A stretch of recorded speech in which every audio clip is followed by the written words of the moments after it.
세계를 바꿔놓은 사건은 어떤 것들이 있었다고 여러분들은 생각하시나요? 신학로의 개척일까요? 프랑스 대혁명처럼 혁명이었을까요? 저는 세계 1, 2차 대전이 아닐까 생각합니다. 오늘은 교과서에서는 다루지 않았던 제1차 세계대전의 이야기를 해보려고 합니다. 그럼 바로 시작해볼까요?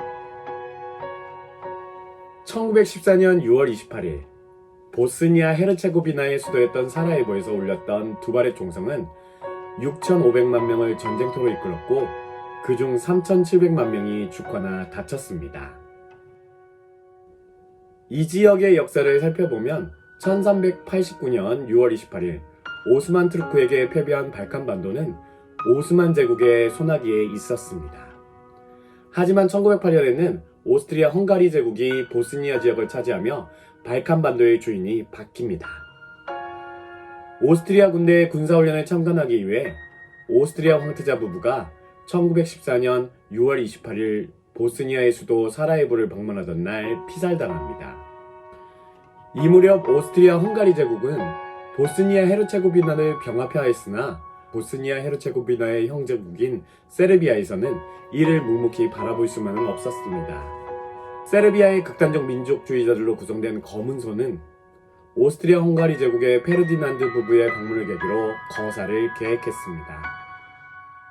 이후 오스트리아 헝가리 제국의 동맹국이었던 독일, 이탈리아가 세르비아 뒤에는 슬라브족의 대표격인 러시아와 독일의 팽창을 막기 위해 러시아와 동맹을 맺었던 영국과 프랑스가 전쟁에 참여하게 됩니다. 이것이 바로 제1차 세계대전입니다.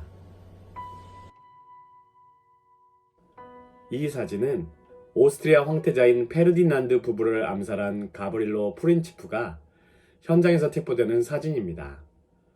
어쩌면 이 비극적인 사건은 사전에 막을 수 있었을지도 모릅니다. 이 황태자 부부에게는 총 4번의 기회가 있었습니다.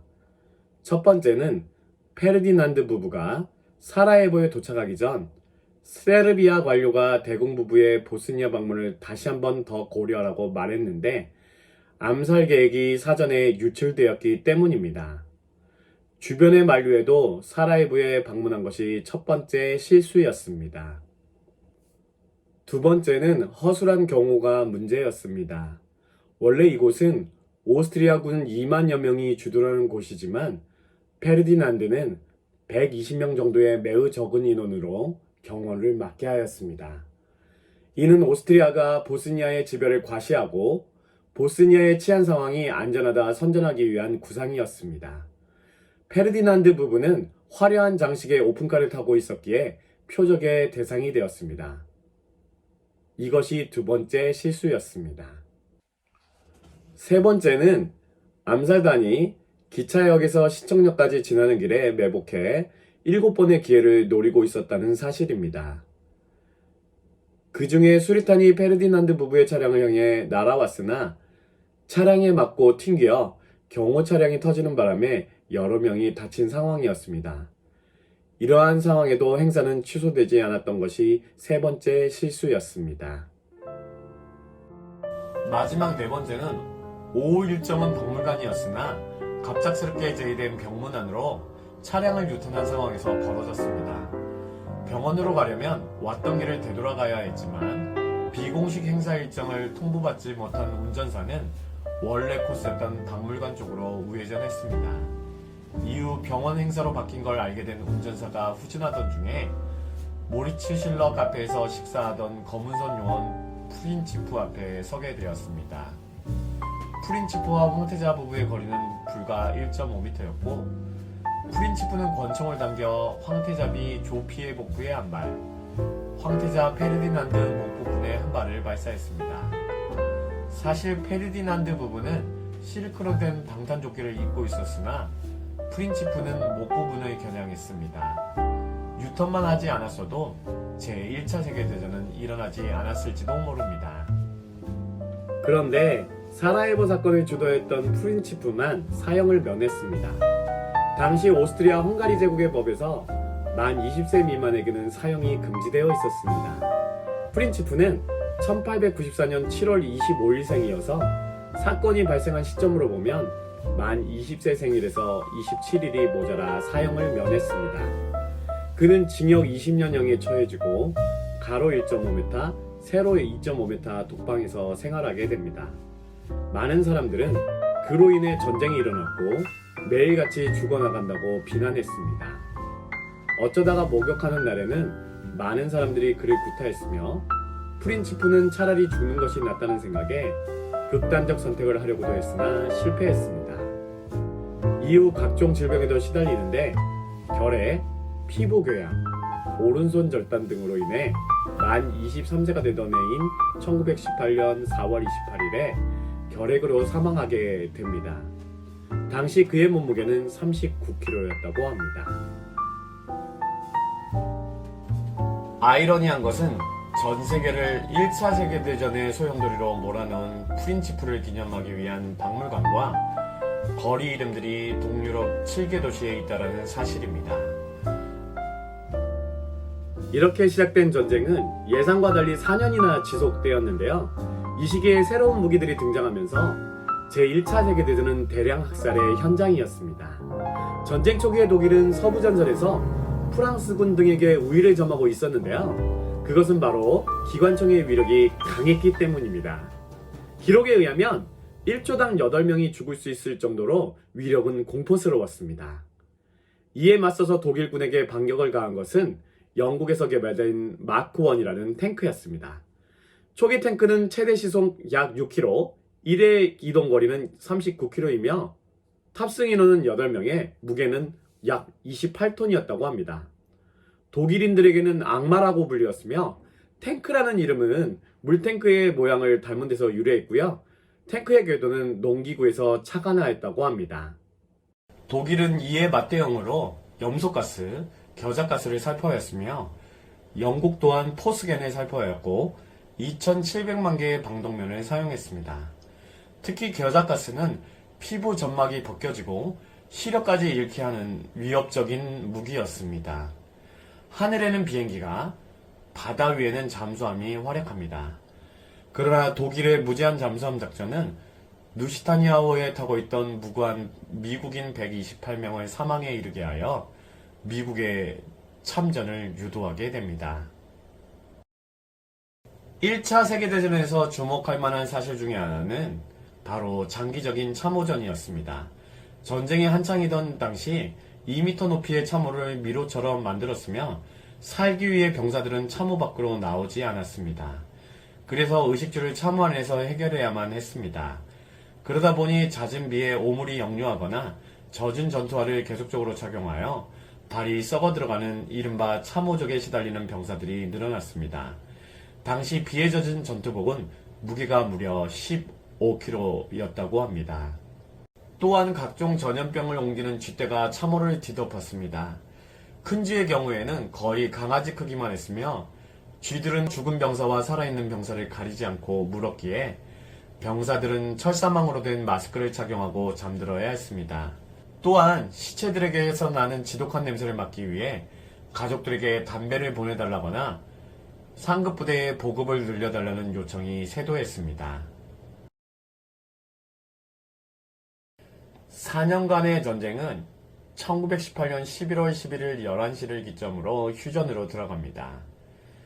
전쟁이 끝난 후 많은 변화가 일어났습니다.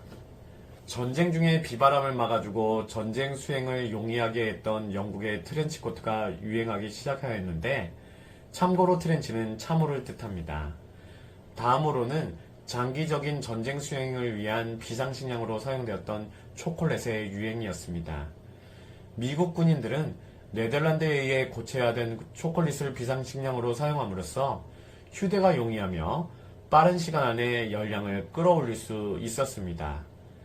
초콜릿의 비상식량 시대를 가능케 한 것은 바로 허쉬라는 초콜릿 회사였습니다. 아울러 의학 발달도 이어지는데요. 전쟁 중에 생긴 상처로 인해 외상 후 스트레스에 시달리던 병사들의 치료를 위해 성형수술이 유행하게 되었으며 군인들의 재활을 위해 필라테스가 인기를 끌면서 일반인들에게도 대중화되기 시작했습니다. 전쟁 후 독일은 일어나기 힘든 정도까지 경제가 휘청이기 시작하였는데요. 파리 강화일을 통해 독일이 가지고 있던 대부분의 식민지를 잃었고 영토의 13%, 인구의 10%가 감소하였습니다. 그 중에서도 1320억 마르크에 이르는 배상금은 독일 경제를 뒤흔드는 금액이었습니다. 1320억 마르크는 독일의 22년 예산이었고 배상 기간은 10년이었으므로 독일은 감당하기 어려운 금액이었습니다. 이에 독일은 막대한 돈을 발행하는 바람에 물가는 천문학적으로 상승했고 전쟁 후에 1조 배가 뛰었다고 합니다. 돈을 찍어낼 수가 없어서 원래의 화폐 위에다가 금액을 새로 써서 찍어내기도 했으며 땔감을 돈을 주고 사는 것보다 돈을 땔감으로 사용하는 것이 더 저렴했다고 합니다. 이를 지켜볼 수 없었던 한 사람, 바로 아돌프 히틀러는 독일의 영광을 찾기 위해 파리 강화회의의 결과를 20여 년 만에 파기하고 반격을 가하기 시작합니다. 그것이 바로 2차 세계대전입니다. 다음 이 시간에는 제2차 세계대전에 대해 알아보도록 하겠습니다.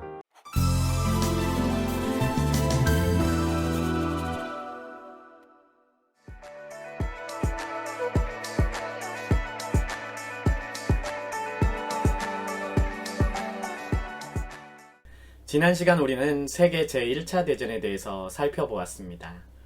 오늘은 제1차 세계대전이 일어난 지 20여 년 후에 인류 최대 규모의 인명살상으로 불려지게 된 제2차 세계대전의 이야기를 해보려고 합니다. 자, 그럼 시작해볼까요? 가브릴로 프린치프에 의해 사라예보 사건으로 촉발된 전쟁의 소용돌이는 히틀러에까지 이어지게 됩니다. 왜 독일인들은 어떠한 매력에서 히틀러에게 빠져들었을까요? 히틀러의 연설은 간결하고도 강력하게, 중요한 내용은 큰 소리로, 중간중간에 작게 할 부분은 작은 소리로 대중 앞에서 말했습니다. 또한 그는 사회의 중요 계층에 대해 연구했으며 맞춤형 정치를 실행했습니다. 아울러 민심을 사로잡기 위해 범랑 냉배와 파마약, 여성용 화장품 생산을 중단하지 않고 꾸준히 생산하였습니다. 왜 독일인들은 히틀러를 선택했는지 궁금해지는데요. 첫 번째로 높은 인플레이션과 높은 실업률 등 경제적 불안과 실망이었습니다. 히틀러의 독일 민족주의와 경제 회복에 대한 약속에 독일인들은 희망을 걸었습니다. 두 번째로 독일 민족의 위상을 고취시키고 독일인, 즉 아리아인들을 가장 우수한 인종으로 보았습니다. 유대인들을 벌레처럼 여겼으며 독일인들의 연대감을 형성시켰습니다. 아돌프 히틀러는 아리아인의 순수한 혈통을 가진 것이 게르만족이고 게르만족이 다른 민족을 지배해야 한다는 위험한 생각을 하고 있었습니다. 참고로 아리아인은 인도 유럽계 민족으로서 고귀한, 훌륭한이라는 뜻을 가지고 있습니다. 이란이라는 국가명도 여기서 유래했다고 합니다. 세 번째로 정치적인 혼란과 불안을 강력한 리더십으로 나치당을 운영함으로써 정치적 안정을 꾀하였다고 할 수 있습니다. 그러나 이런 히틀러에 대한 긍정적인 평가에 비해 많은 사람들은 히틀러의 독재와 인종차별에 대한 부정적인 평가를 더 많이 내놓고 있습니다. 제2차 세계대전의 시작, 독일의 폴란드 침공으로 시작되었다는 사실 알고 계시죠? 하지만 이 폴란드 침공이 독일의 자작극에서 출발했다는 사실 알고 계신가요? 독일이 폴란드를 침략하기 몇 주 전에 독소 불가침 조약이 체결되었습니다. 그 내용은 폴란드를 독일과 소련이 나누어 갖기로 약속했으며 그 내용은 향후 10년간 기한으로 독소 불가침 조약이며 양쪽 중 한쪽이 공격을 받으면 다른 쪽은 중립을 유지하며 제3국을 원조하지 않는다는 내용이었습니다. 1939년 8월 31일 독일은 폴란드 국경지대에 150만 명을 동원하였고 폴란드 부대가 글라이비치 라디오 방송국을 습격하는 일이 일어나게 됩니다. 폴란드는 독일에 선전포고를 하였는데요. 얼마 지나지 않아 독일군이 방송국에 있던 폴란드 부대를 제압했다는 방송도 들려오게 됩니다. 그러나 이 사건은 제2차 세계대전 후에 독일과 폴란드에 의해 양분되어 있던 영토 중에 폴란드가 차지하고 있던 지역을 독일이 차지하기 위해 폴란드 침공의 이유를 삼기 위해 벌였던 자작극으로 밝혀졌습니다. 그 다음 날인 1939년 9월 1일 독일은 50여 개 사단을 3개 방향으로 나누어 폴란드를 공격하는 전격전을 감행합니다. 제1차 세계대전이 보병 위주였다면 제2차 세계대전 당시 독일은 전차를 앞세우고 포병과 공군 병력으로 집중포화를 퍼부었습니다. 이때부터 붙은 말이 바로 전차군단이라는 말이었습니다. 아시아의 일본은 연대장 무타구치 렌야의 손에서 도발적인 루커우 차오 사건으로 중일전쟁을 일으키며 제2차 세계대전에 참여하게 됩니다. 일본은 중국 지역으로 들어가 포 사격을 감행하는가 하면 제대로 인원점검 없이 없어진 2명의 병사가 중국에 의해 살해되었다며 1937년 7월 7일 밤 루거우 차오 사건을 일으키게 됩니다. 사실 일본에게는 인원이 있고 없고가 중요한 게 아니라 전쟁을 하려는 이유가 필요했던 것입니다. 참고로 일본군 2명이 무사히 복귀하였지만 이 사실은 숨겨지게 되었습니다. 아시아의 일본은 왜 제2차 세계대전에 뛰어들었을까요? 아시아의 일본은 발전하는 산업과 증강된 군사력 유지를 위해 지하자원이 풍부한 만주 및 동남아시아를 침략하였고, 이에 미국은 강대국으로 성장하고 있던 일본이 미국에게 의존하고 있던 석유 등을 봉쇄함으로써 일본이 뺏었던 영토를 돌려주기 원했습니다. 하지만 일본은 아시아를 자신들의 전쟁 원료 공급지로 만들기 위한 수십 년간의 노력을 포기하고 싶지 않았고, 결국 미국 태평양 함대의 전초기지였던 진주만을 공습함으로써 제공권과 제해권을 장악하였습니다. 일본의 다음 목표였던 미드웨이 해전은 암호 해독으로 인해 사전에 미국에게 알려지게 되었습니다. 일본의 운명을 뒤바꾼 사건은 의외의 장소에서 일어나는데, 그것은 AF라는 암호명이었던 미드웨이에서의 해전으로서 처음에는 미국도 AF가 어디인지 고심하였고, 일부러 미드웨이 정수시설이 고장나 식수가 2일 정도밖에 없으니 즉시 공급해달라는 거짓 정보를 일본에게 흘리게 됩니다.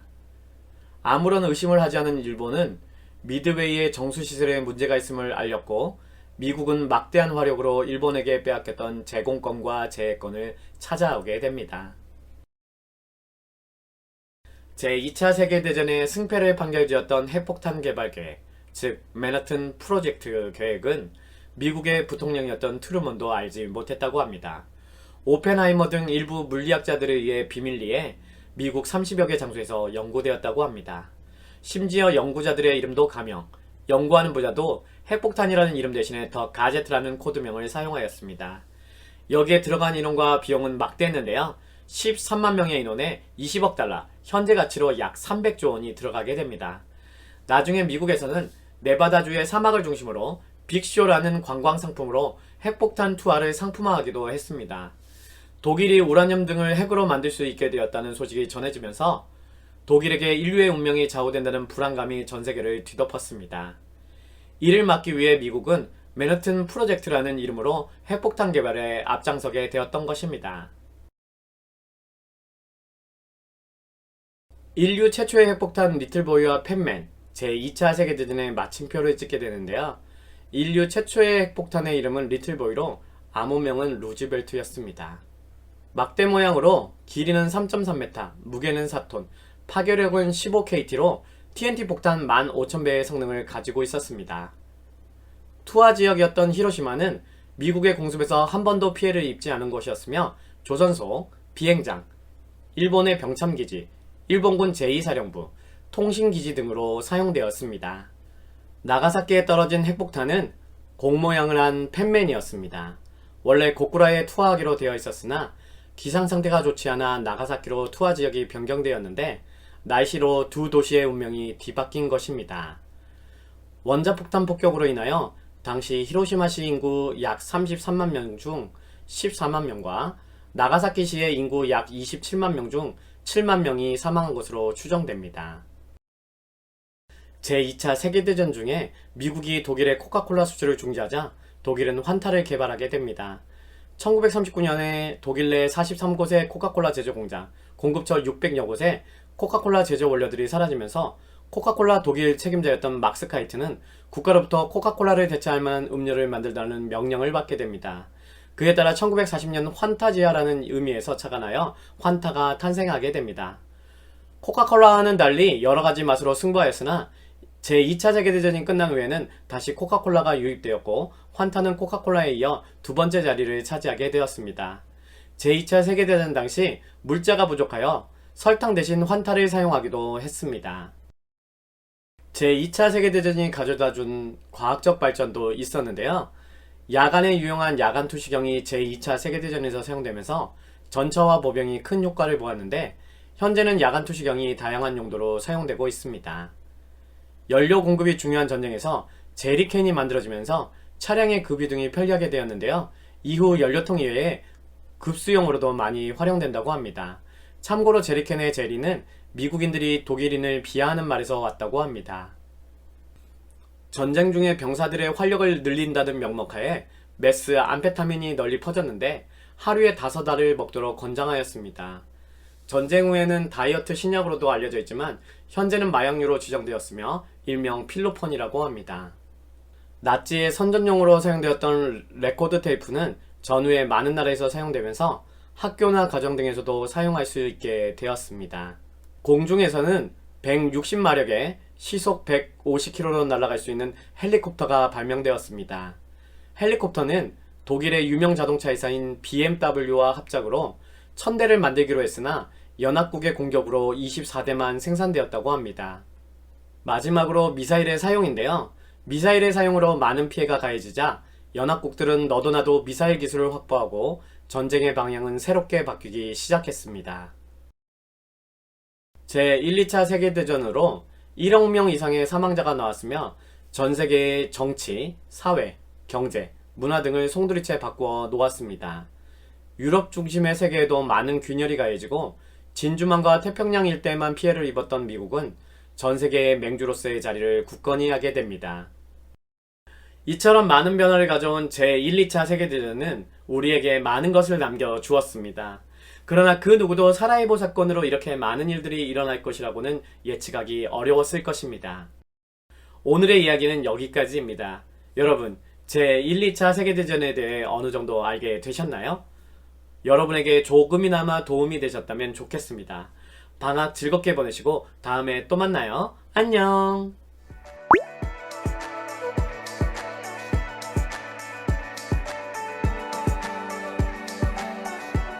안녕하세요. 쌤튜브 중등 역사 시간이에요. 오늘은 영화 주인공으로 많이 나오는 기사에 대해 배우고 중세 유럽 사회의 흐름을 알아볼 예정이에요.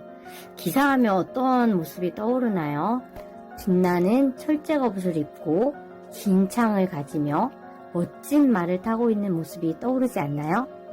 기사는 중세시대의 직업이며 신분이었습니다.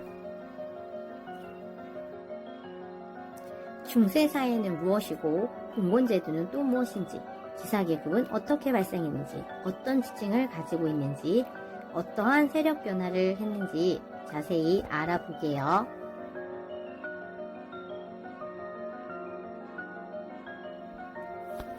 서양이라 하면 여러분들이 아는 유럽을 이야기합니다. 모든 역사는 시간의 흐름에 따라 변화하는데 역시 서양도 고대, 중세, 근대, 현대로 나누어 볼 수 있어요.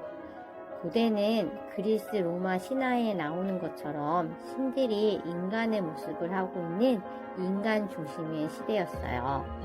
그러던 로마가 멸망을 하고 신 중심의 중세가 시작이 되었고, 이 중세는 십자군 전쟁과 흑사병으로 멸망하면서 다시 인간이 중요해지는 르네상스가 시작되면서 인간 중심의 근대 사회로 다시 오게 됩니다.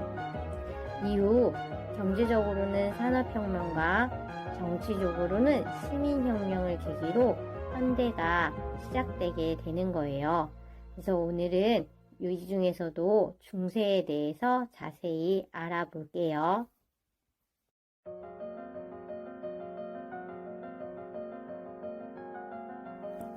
고대 말기 로마가 동로마와 서로마로 나뉘면서 정치적으로 혼란해지고 크리스트교 확대되면서 결국 로마는 멸망합니다. 새로운 종족인 게르만족이 이 옛 서로마 지역을 점령하고 프랑크 왕국을 건국하게 됩니다. 프랑크 왕국의 카를로스 대제는 영토를 넓히며 정치를 잘했었는데 그가 죽고 난 후 오늘날 프랑스, 이탈리아, 독일로 나뉘어지게 됩니다. 정치적으로 혼란한 상황 속에 또 북쪽에 바이킹족이 들어오면서 더욱 혼란했습니다. 그러면서 중세에는 새로운 제도가 형성되게 된 거죠. 혼란 속에 생명을 보호하기 위해 전문적으로 싸움을 하는 집단이 생기고 이들이 보호해주는 조건으로 땅을 선물하고 그 땅을 정착하는 사람이 생기게 됩니다. 그래서 중세의 신분계층은 크게 기도하는 사람, 싸우는 사람, 농사짓는 사람으로 구분을 합니다. 첫 번째 그림 기도하는 사람은 성직자를 이야기하고 싸우는 사람은 기사, 농사짓는 사람은 농노를 얘기합니다. 이러한 지배구조를 공권제도라고 하고 정치적으로는 힘 있는 주군이 땅을 선물하며 1대1 쌍무적 계약관계를 맺습니다. 계약임으로 깨질 수 있죠. 경제적으로는 장원에 살게 되는데 이곳의 땅의 주인 영주의 힘이 가장 강합니다. 당연히 왕권이 약한 지방 분권 체제겠죠. 장원에서 밀농사도 짓고 방앗간을 이용하는 등 그 안에서 모든 것이 해결이 가능한 자급자족의 경제였습니다. 이 장원제의 이 그림은 AI에게 중세 장원에 일하는 농노를 좀 그려줘 했더니 그려준 작품이에요. 신기하죠?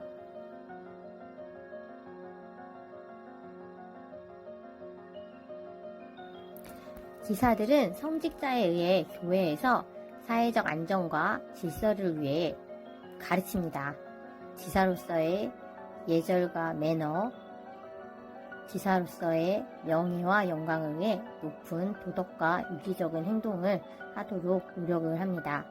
사람들에게 좋은 모습을 보이며 자비로운 행실을 통해 사람들의 존경을 받으려고 노력도 하는데요. 이런 것들을 통틀어 기사도 정신이라고 하기도 합니다. 기사와 관련된 용어가 토너먼트입니다. 들어보셨죠?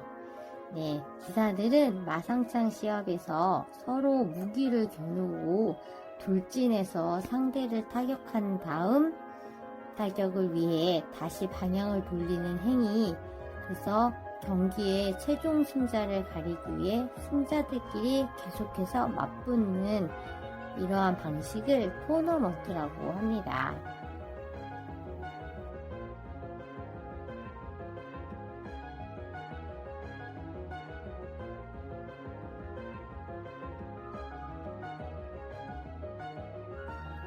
또 프리랜서란 단어 들어보셨나요? 영주에게 소속되지 않고 자유롭게 계약에 따라 싸움을 벌이는 용병들을 프리랜서라고 합니다. 이 단어도 이 기사와 관련하여 나온 용어입니다. 십자군 전쟁은 중세에 큰 변화를 가져옵니다. 크리스트교 세력이 확대되고 있을 때 예루살렘을 이슬람이 차지합니다. 이 셀주크 투르크가 차지해요. 이 이슬람 세력으로부터 예루살렘을 탈환하기 위해 11세기부터 13세기까지 약 200년에 걸쳐 십자군 전쟁이 일어납니다. 처음에는 성지 회복이 목적이었지만 이 전쟁에 참여한 세력들이 각기 다른 생각을 가지고 참전을 합니다. 교회 세력은 그리스도교의 확대를, 영주는 영토 획득이, 기사는 전쟁에서의 전리품을 얻기 위해 참전하죠. 여러 차례 전쟁을 하면서 점차 세속적인 이익에 눈이 먼 십자군 군대는 전쟁에서 실패합니다. 그 결과 크리스트교 세력이 쇠퇴하고 영주 계급은 땅을 얻지 못하여 힘이 약해지고 기사는 상대 쪽에서 사용한 화약과 대포에 혼쭐이 납니다. 화약은 송나라에서 개발이 되었고 이슬람 세력이 이것을 가져와서 십자군 전쟁에 사용을 하였습니다. 칼만 가지고 싸우던 기사 계급은 이 화약에 엄청난 피해를 입게 되죠.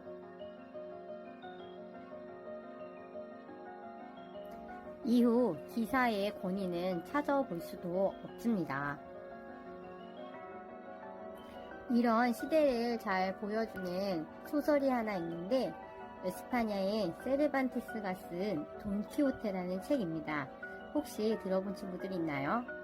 이 소설 속의 주인공 알론소 키아노는 기사에 대한 소설을 너무 많이 읽어서 마치 자신이 기사인 양 상상 속에 빠져 스스로를 돈키호테 라마차라고 칭하면서 그의 하인 산초와 함께 스페인을 돌아다니며 모험을 떠납니다.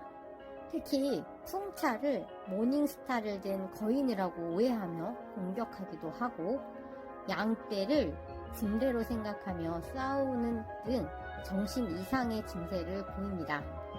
이러한 여러 에피소드를 통해 웃음을 자아내죠. 이것은 이 당시 기사의 권위가 하락했음을 보여주는 풍자 소설입니다. 너무 재미있는 소설입니다.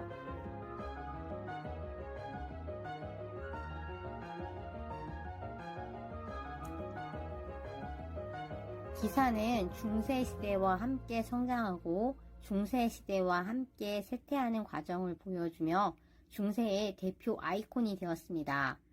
오늘 기사를 통해 서양 유럽 역사를 알아보았는데요. 재밌으셨나요? 여러분들이 사는데 하나의 상식이 되었으면 합니다. 앞으로도 남은 방학 잘 보내시고요. 다음 쌤튜브 역사 기대해주세요. 감사합니다.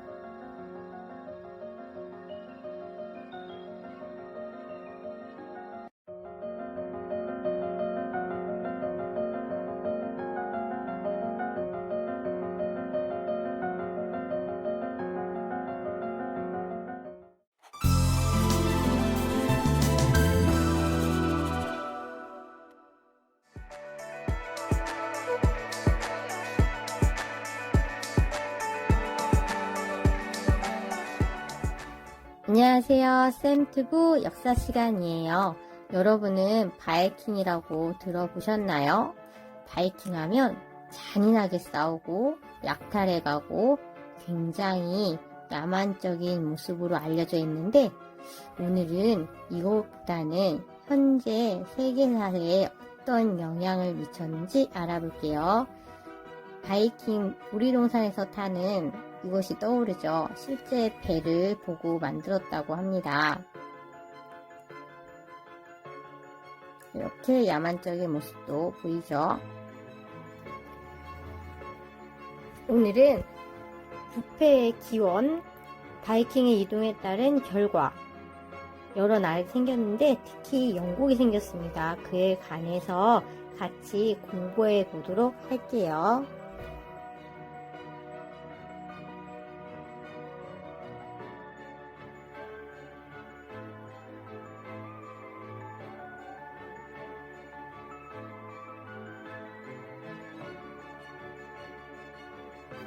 부패는 프랑스 말에서 유래했다고 해요.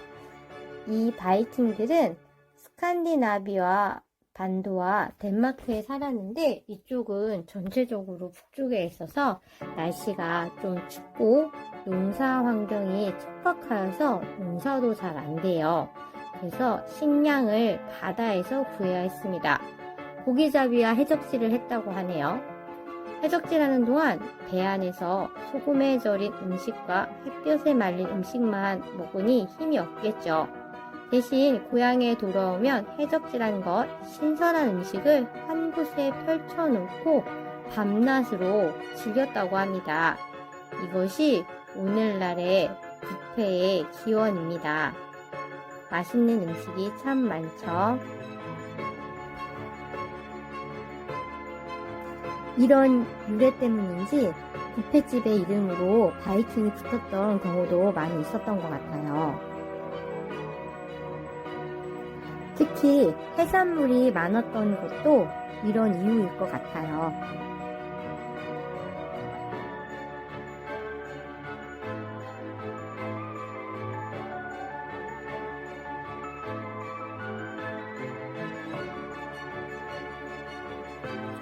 이 바이킹은 북쪽에 살아서 노르만이라고 합니다. 이 노르만족이 왜 내려왔을까요?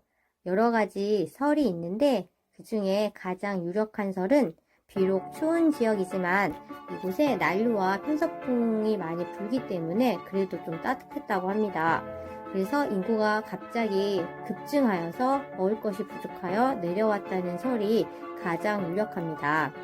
이들이 내려오면서 여러 가지 변화가 생겼는데 특히 이들이 타고 온 배를 농선이라고 합니다.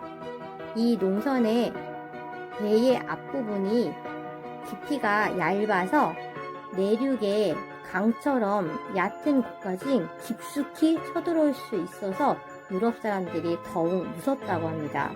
또한 배가 가벼워서 병사들이 어깨에 메고 내륙까지 가져갈 수 있고 굉장히 빠르게 이동할 수 있어서 유럽 내륙을 약탈해서 더 피해가 컸다고 합니다.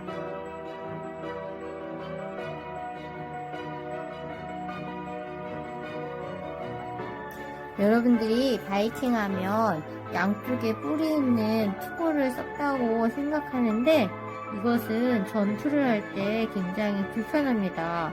왜냐면 딱 잡히면 끝이니까. 그래서 이렇게 아래와 같이 원래는 이런 모양의 모자를 썼다고 합니다.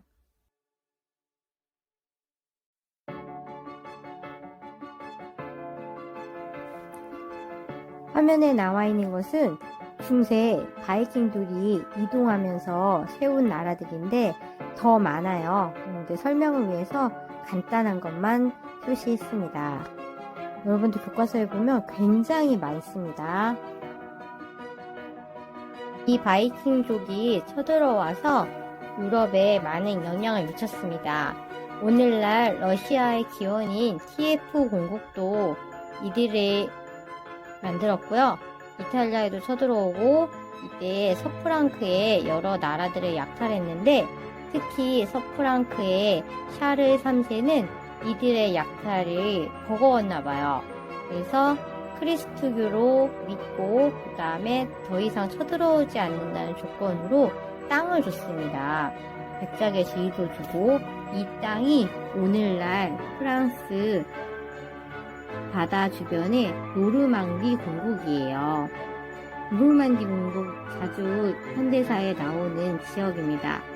이 노르망디에서 백작의 지위를 받고 있던 바이킹족이 왕이 되고 싶은 거예요. 그래서 바다 건너 영국으로 넘어갑니다. 이 사람이 바로 오늘날 윌리엄 왕이에요. 그래서 이 사람은 템즈강 주변에 런던탑을 세우고, 런던탑이 아니라 런던 성이죠. 근데 탑 모양으로 봤어서 오늘날 사람들이 런던탑이라고 합니다. 이것이 오늘날 영국의 기원입니다.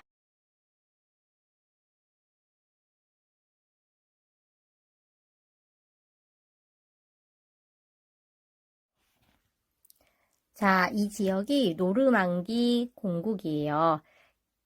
이 바이킹의 룰루가 샤를 3세에게 노르망디 공작에 부여가 되고 이 땅의 영주가 됩니다. 그러면서 봉건 제도가 수립이 되죠. 그 다음 이 룰루가 죽고 나서 그의 차남 아들이 윌리엄입니다. 이 윌리엄이 영국으로 가게 된 거죠. 그래서 이 지역을 노르망디 공국이라고 하고 오늘날 우리는 노르망디 지역이라고 더 잘 알려져 있습니다. 주변이 바다로 되어 있습니다.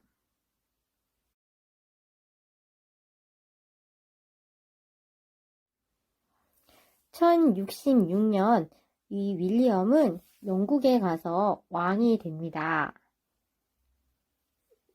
런던 성의 모습이죠. 이것으로 노르만은 8세기부터 11세기까지 굉장히 활발하게 활동했음을 알 수 있습니다.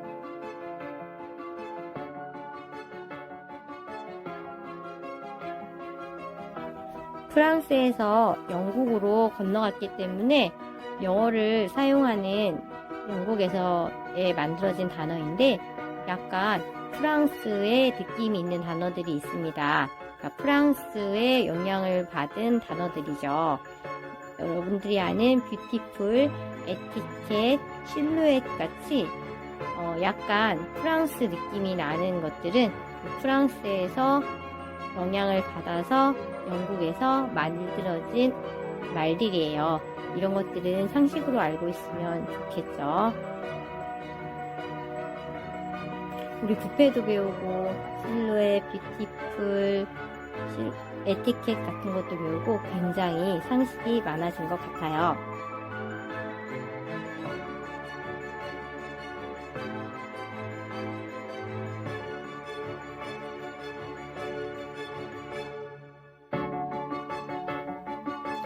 정리합니다. 바이킹은 북쪽에 사는 사람으로 배를 잘 만들고 탔다라는 것, 배를 통해 약탈을 해서 가져오는 것, 나누어 먹은 것을 뷔페라고 하는 것, 그 다음에 유럽에 침입을 해서 영국의 왕이 됐다라는 것, 프랑스 말의 영향을 받은 영어를 만들었다는 것들이 오늘날 군두만족의 영향이라고 할 수 있을 것 같아요.